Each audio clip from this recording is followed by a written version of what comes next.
What is up guys, my name is Chase and oh boy do we have a spicy video here for you today. So as gamers, we've all had our fair share of video game controllers. Some of the controllers we've used have been very interesting, ?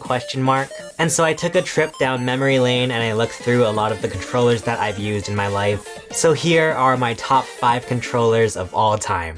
We're gonna go through these controllers in the order that they released, so let's start out with the GameCube controller. Of course I had to put the GameCube controller on this list. This is just an all-around solid controller. To this day, I don't even know if there has been a controller that feels this good in the hands. Everything just feels so natural and perfect when you hold a GameCube controller. The fact that the L and R buttons have this little groove so that your fingers just naturally slide in it. The way the grips are made so that your fingers really like wrap around the controller really nicely. The analog stick is super just like satisfying and like nice to move. And it mainly works really well with games that are tailor-made for the GameCube controller, so obviously like Smash and stuff. The way the buttons are laid out is, you know, very just untraditional, but I think it makes it a lot easier to know which button is which. It's not like nowadays where every controller just has, you know, the same button for A, B, and X, Y, so you never know which one is which. This one, you obviously know that A is the biggest button, B is this little red button, and then the X and Y, I actually learned recently that the X is on the X axis and the Y is on the Y axis. Completely went over my head for the past like 23 years. The C stick, once again, mainly works well for games that are made for the GameCube controller. You probably wouldn't be playing like a first-person shooter with this C stick, but you know, for like games like Mario Sunshine, it works really, really well. And in particular, the GameCube controller that Nintendo released with Super Smash Bros. For Wii U, as well as Super Smash Bros. Ultimate. This one is like the definitive version of the GameCube controller because it has the longest cable ever,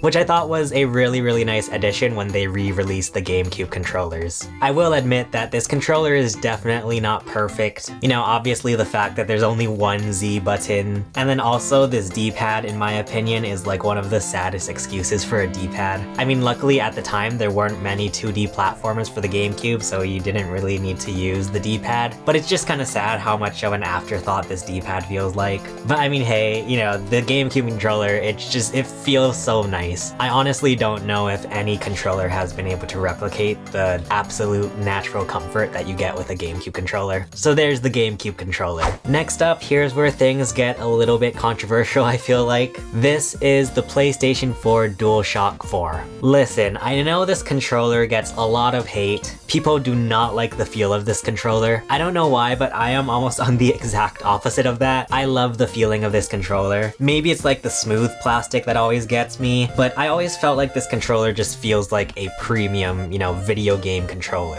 You have these two grips that, you know, your hands obviously fit nicely around. There's a grippy texture on the back so that your fingers don't like slip all around. I don't know, I really like the buttons on the PlayStation 4 controller. It's like the perfect type of material where it doesn't feel too clicky and it doesn't feel too mushy. It's like the perfect in-between. I love the triggers, I don't know why. They have like this indentation in it so that your pointer fingers can really just go to work on them. They finally changed the control sticks to have this concave shape so that your thumbs don't go like slipping off it like the previous PlayStation controllers. I believe this was here since the beginning, but it actually has a 3.5mm headphone jack built into the controller. I know for Xbox controllers for a while you had to get a separate accessory just to get a 3.5mm headphone jack, but this one has it built in, which is really nice when you want to plug in some earphones or headphones or whatever. I mean, overall, I've always felt like the DualShock 4 is a very, very solid controller, and it's super lightweight, which I think is the reason why I went with the DualShock 4 over the PS5 DualSense. In my opinion, the PS5 DualSense is a little bit bulky compared to the PS4 controller. Now, some of the gripes I have with the DualShock 4, obviously, as a lot of people have said, the battery life on this controller is very, very just not good. The giant light on the back of the controller can become a bit distracting. Not gonna lie, I absolutely hate the fact that start and select have become options and share. The touchpad, I mean, I don't have too much beef with the touchpad. For the most part, it doesn't like bother me at all. It's just like a weird thing that I feel like isn't too necessary, but it's, you know, whatever. But overall, I'm not gonna lie, I'm a big fan of the PS4 DualShock 4 controller. It honestly might be my favorite PlayStation controller so far. Our next controller is probably not a surprise to anyone who knows me. The Switch Pro controller, come on.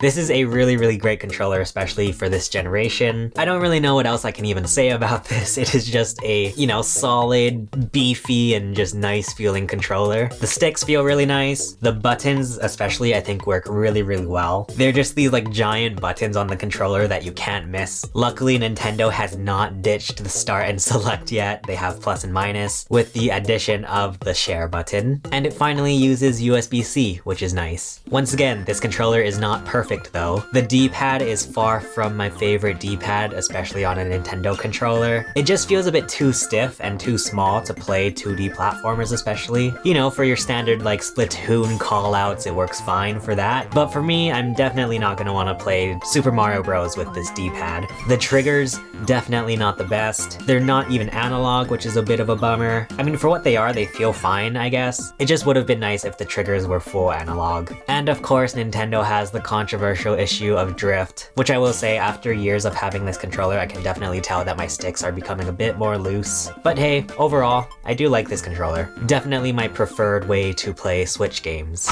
Now you may be thinking to yourself, this stupid kid has only talked about controllers from the last 21 years. Where's the NES controller? Where's the SNES controller? The reason I haven't mentioned the Super Nintendo controller, which I think would probably be my favorite retro controller, is because this thing exists. This is the 8-bit Do, oh gosh, I don't know the model name, it's like Sn30 Pro Plus or something. This is my go-to controller for playing retro games. 8-bit Do has basically replicated the Super Nintendo controller here. The D-pad I find is like on par with the Super Nintendo controller, if not even better. The buttons, definitely reminiscent of the Super Nintendo controller, and obviously the start and select buttons look exactly like the Super Nintendo controller. But this controller also adds a lot more modern features as well. First off, obviously the grips. It's so nice to have like a Super Nintendo style controller with actual grips to hold on to. Obviously we have two sticks here. We have two buttons for the home button and the share button on the Nintendo Switch. And hey, the triggers are actually like analog. I'd actually say they feel quite similar to the PlayStation 4 DualShock 4 controller. And it's also worth noting that this controller works with pretty much anything that has a Bluetooth connection. You can use it with your PlayStation, you can even connect it to your PC or your Mac. So this is just a really great controller, I think specifically for retro gaming. A couple things I will say about this controller, I don't know if it's just mine, but for some reason I can never get it to like turn on properly. I just have to like keep pressing a bunch of the buttons before it turns on. It's not like the Switch controller where you just like press the home button and it starts up. The two sticks being in the middle is not my favorite thing ever. I think I do prefer having like the diagonal sticks on the Xbox controller and the Switch Pro controller. But hey, this controller looks really great for retro gaming. I played the entirety of Super Mario Bros. 3 with this controller and it worked really well. So I love this controller for my 2D side scrollers. And the last controller we are going to be talking about here is definitely a hot take. It is the Xbox Series X/S controller. This was really tough for me. I think I go back and forward on this, but obviously people love the Xbox 360 controller. And if you were to ask me maybe like 5 years ago, I would definitely say that the 360 controller was my favorite Xbox controller. But nowadays, I do actually really like the newer Xbox controllers. I just think it feels a lot more modern for an Xbox controller, especially compared to the 360. The analog sticks have definitely kind of grown on me. I like the indentation of them. I like the little grips around the edges. The triggers feel really nice. With this new Xbox controller, they finally have like a somewhat usable D-pad. Definitely not the best D-pad, but I mean, hey, it's better than the Xbox One. And hey, this Xbox controller finally comes with a built-in 3.5mm headphone jack. Yeah, I mean, it is pretty much a bare bones just video game controller. I don't know, yeah, it feels nice to use. Definitely have gotten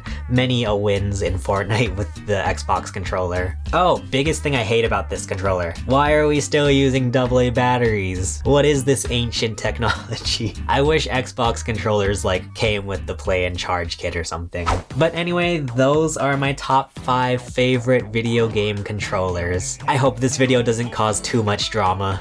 Maybe we should make a follow-up video with the worst video game controllers. Well, for now, feel free to let me know in the comments what your guys' favorite video game controllers are. And speaking of gaming controllers, if you guys want to watch my video all about Nintendo Switch accessories, feel free to check it out below. For now, thank you so much for watching. My name is Chase, and I will see you guys again soon.